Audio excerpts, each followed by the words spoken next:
Welcome back to the Scrum, September 29th. A day early. Take two, Take baby. two. Day early. We're broke. All kinds of dollars short. Stanley Cup. Your 2020 Stanley Cup champions are the Tampa Bay Lightning. Yeah, did it kind of handedly in that last game, too, if we're going to be totally honest. They were like, enough of the games. Yeah. Enough of the fucking games. Yeah.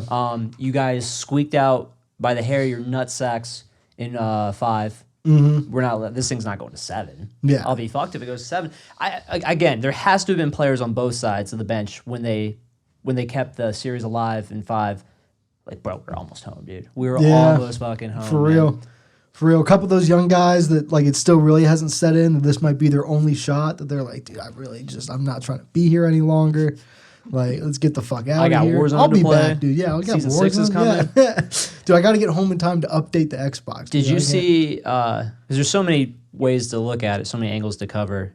Did you see Ben's post-game interview? Yeah, man. Fucking depressing. Yeah. So sad. But it's also like, dude, I'd be sitting there just trying not to cry on national television, 100%. Bro. Because he's the kind of guy who definitely recognizes this might be his only shot that he's ever going to have at winning it all. And, I mean, you were right there.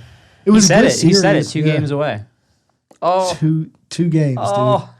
And it came out Sagan was playing through all types of injuries and stuff, which I only bring that up because I just initially thought it was odd that I didn't see a post-game presser with him. Good point. I mean? Yeah. But I'm assuming because of the injuries hear about and stuff. That, yeah. There's going to be more. Yeah. There's going to be a lot more. Everyone's playing with something. We're going to hear about how much pain Stamkos was in to take that shift if it's not already out there. Speaking of, this is something, dude, if you were Stamkos, does obviously winning the cup's great, but is it a little painful knowing that, I mean, he didn't play with him like at all in the playoffs, did he? I can't remember how much of the regular season he had missed by the time it got stopped or whatever. Right. But do you feel like, I don't know, that maybe you don't have as big a share in this cup as maybe the other guys? At the end of the day, no. The biggest reason being, aside from the fact that it's fucking Steven Stamkos, like you show him respect if you're a player, he's also your captain. Definitely. He's also your captain. So, I mean, there's the intangibles that we know he was providing outside of the game itself.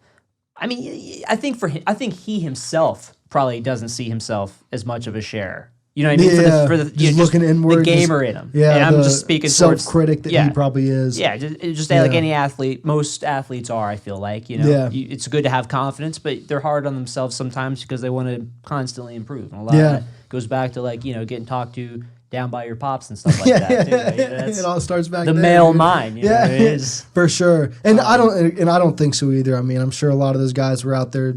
Part of it was like, let's do this for Stammer. Like He's been grinding it out there in Tampa on a really good team. Yeah. Spoke like being called as they're going to win it. They're going to win it for years and years. Like he's put the time in. But I thought it would be like seeing it on the ice and like he obviously came out all, jerseyed up, skates on and everything. And I don't know, just kind of like I feel like it just hurts a little bit for him personally. It's got to. Yeah. It's got to. I mean, man, I wish I would have been, I'm sure on the ice for like the game-winning shift type But stuff. also too, when you see that picture of him with the cup over his head, like in that moment, seeing that, you're like, all right, yeah. I mean, even with all the time he did miss, there's not a player on that team more deserving of a cup than him. Yeah, yeah, maybe Hedman, but yeah. Aside from Hedman, hairs, he gets a consolation. There's his consolation. But I mean, good for them. It's a team that's worked their asses off, and they've been dicked in the playoffs. They got swept by Columbus last year. They've had some really close calls and just get eliminated in what was it, the Eastern Conference Finals against Pittsburgh? Like, trying to remember how far ago.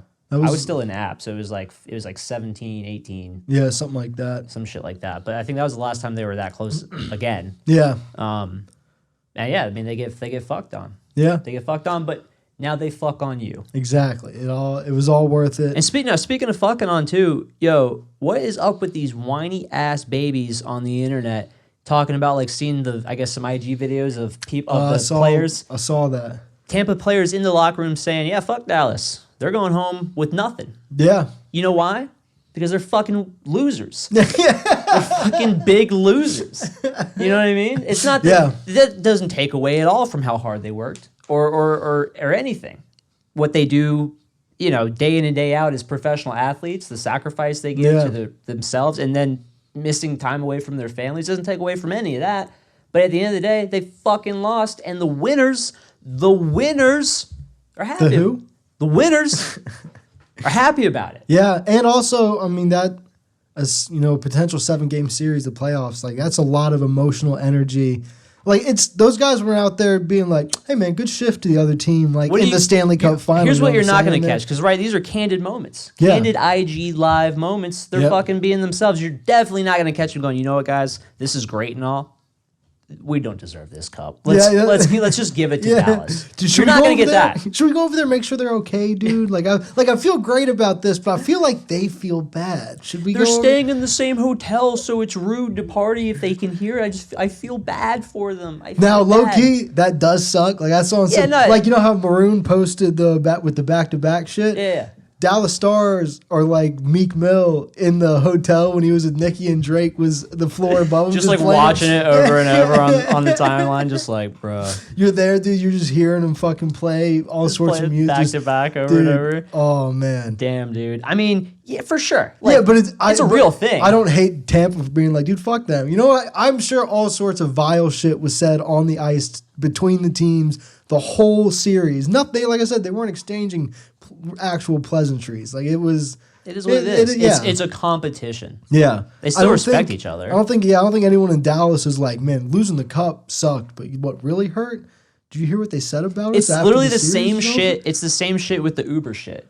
Like they got caught. You remember where the officers were talking shit about the coach? Like they got caught and they sounded unprofessional. Whatever. There wasn't a single NHL player who didn't come out and that did talk about it and didn't come out and say like, yeah, I mean. That's all they got. Like, if anything, that's pretty tame. Yeah, it's like, dude, have you ever worked anywhere for anyone? Like, no one's ever off to the side. Like, dude, our boss, man. I'd suck their dick or eat their ass if I could. If you're listening. Yeah. But yeah, kind of moving into kind of the same realm of people complaining online. Where do you stand on the whole asterisks next to the cup? There's none. There's none. There's none.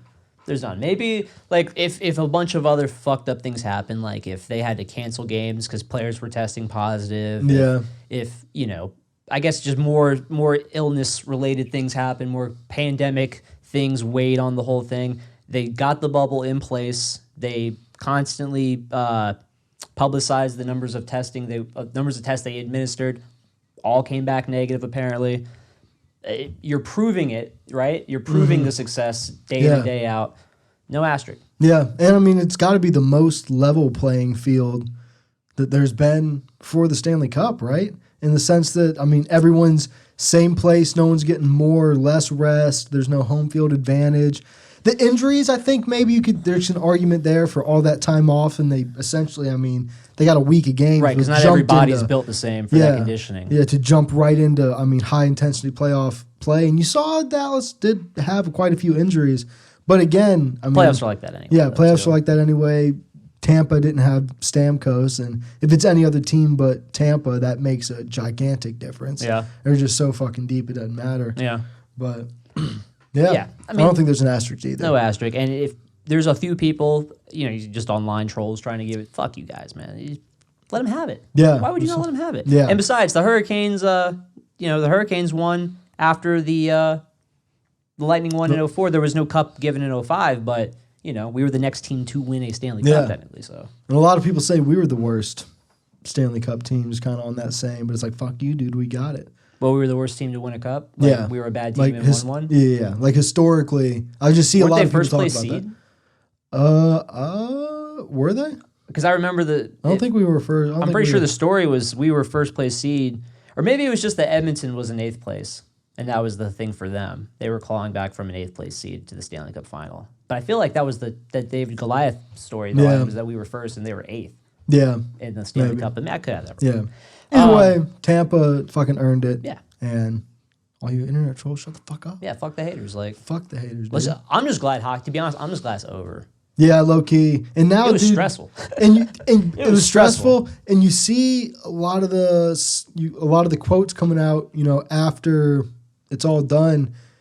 Dude, it kind of makes me question if there's like, what are they going to do about next season? Because it seems like these guys draft is in fucking do like not want to be in a bubble weeks. again. But but I'm saying it seems like these guys do not want to do a bubble for a full season. I don't think they do, man. And then potentially the playoffs too. We're going to be like the South Park episode, dude. Everyone's trying to get out of baseball so they can have their summer. In the NFL, they're in season. They're not in a bubble, right? Nope. And they players are testing positive. I think there's a couple teams. I think it's like Tennessee and Pittsburgh have suspended all team activity for some positive tests. And I mean, when you compare like that, like non-bubble versus bubble, and one's getting positive results and one's not, then same thing with like the NBA is going off without a hitch. Yeah, it's not looking good for the non-bubble games. But I mean, honestly, I don't even want to dwell on that. Because it just sucks. Yeah, you're right. Future content, dude. That's for the off season, which we're in now. But yeah, dude. So moving on away from hockey, season 6 of Warzone, bro, starts today. Apparently, it's all fucked up. Yeah, I've seen like there's crashes. Apparently, like you don't die in gas. Apparently, like certain like ammos on certain guns don't work. Like there's all kinds of shit. Sick, going off. Dude. Yeah. I know Superstore is no longer bugged. Apparently, Stadium might be the new drop spot. So, is it glitched? That's what I've seen some shit. People being like, "Yo, Stadium's glitched now." So my thing was like, I like reading all the patch notes, and they're like, they fixed Superstore glitch. I didn't see anything about fixing the heartbeat glitch. So you go ahead and you work on taking something out of the game, not just provided they didn't move it, right? But they take something out of the game that makes it like a little enticing, fun, and competitive. Like, all right, let's all drop super because that's where the loot is. You fix that, but you don't fix the fucking heartbeat glitch, which is like, that'll get you fucking smoked. Yeah. And you want to know another funny thing about Superstore, which I don't know if you've heard yet, but there might be a new glitch where no armor spawns at it. On the drop, it's just a bunch of VLK let me know rogue when shotguns. Cold War comes out with the update for Warzone. I'm there. Dude, this whole season's chalked. I actually kind of had a thought about the whole Cold War thing. Do you think Modern Warfare's multiplayer will become more popular still even after Cold War drops, or will stay more popular? No. You don't think so? Because I feel like I'm kind of new to really playing Call of Duty heavy, but this Infinity Ward Modern Warfare game, there's a lot of camping. Like as far as the way the game is set up is real slow. And from what I've been hearing about Cold War, is it's kind of like how Call of Duty used to be, which is run around, gun it out, and it lends itself to better players. Do you think that other people who were like, man, this game's too fast for me, and the common man, which is what, common gamer, getting into the skill-based matchmaking and all that kind of is like, it seems like that's what Activision is catering their game towards more and more. Which for that's business an makes sense. Philosophy. But I wonder if they both come out and they're both so new, and Warzone's going to keep the Modern Warfare mechanics as far as movement goes. Do they see it continuing to perform better, and then it goes kind of how like Red Dead Online went with GTA Online. Like Red Dead came out, but GTA Online was still so strong that they kind of were like, I see what you're saying. You know what I mean? It's kind of like, well, dude, this is still making us way more money. Like, I see what you're saying. That possibility could exist. I think it all depends on, because you got to look at how much they really put into GTA Online. Like GTA Online, after like 10 years, still gets new shit. Yeah. So I think that's going to be the biggest factor. They have the resources. It's just a matter of will they put in the effort, because they are two different developers in Treyarch and Infinity Ward. I don't know. Maybe there's probably some licensing thing that like will keep them. I'm totally spitballing, but maybe they're only allowed to, put out so much content after a certain date. Yeah, probably. There's probably something. So that would definitely slow any. Servers wouldn't keep. They wouldn't upkeep servers as much and all that kind of shit. So I don't know. And I think definitely at the beginning it's going to be huge because, all new guns, all new stuff to unlock that you're going to be able to use in Warzone. But I just wonder if like after a while they're like, man, Cold War, the initial year or whatever is kind of falling off. Everyone's going back to Modern Warfare. I don't know. I mean, I just looking at it right now, I think the content creators that are playing the alphas and stuff are really into it. Yeah, and that's what it seems to lend itself to the more skilled players. And so, but to that, whether these fans of the game and these creators are skilled or not, they're gonna wanna have that same. They're gonna thirst that satisfaction that their favorite content creator has. Definitely. So they're gonna just on that bias alone, they're gonna go into it with those eyes. Yeah. So that might that's gonna influence a lot of people's playing time. Definitely. But to your point, if it comes out and more people are playing, I don't know if they would. There's a lot of COD pros that play Black Ops 4 sometimes and play Advanced Warfare if there's games set up and stuff like that. They can find people to scrim with. So does the CDL stay up to date with the most recent game? Does it? Yeah, always. It does. Yeah. Okay. So they're switching to Cold War when it comes out. And obviously that's going to have a huge effect on the I mean they're switching all that up. Like they're all switching to PCs. Yeah. And all that. I mean it's a whole different thing there. But yeah, dude. Did we do I'm it? stoked to play, dude. For real. You need to take your ass home so we can drop in. Know, dude, did you already update it? Oh, dude, man. Bet. You know I did. Bet. Squirrel, did you update it? You don't have it. Fuck you. I'll update it. It's a free game. I'll update it. He's got it on the 360. Jacob. What's up, Where can they get us if they want to drop in, dude? Dude, if you want to drop in. It's off season, baby. No more hockey. Exactly. We got time. No, we don't. But hit us up at Talkin Sauce Pod, no underscore, respect the underscore. Check us out, Spotify, Apple Music, Google, all the streaming platforms. You can get me at JCobb, JAY_COBBB. Josh, where they get you at? At Teeb, CABZZ. Dylan, yell from over there, dude. Man, you get me on Reddit, u/Tbags, your mom 69420.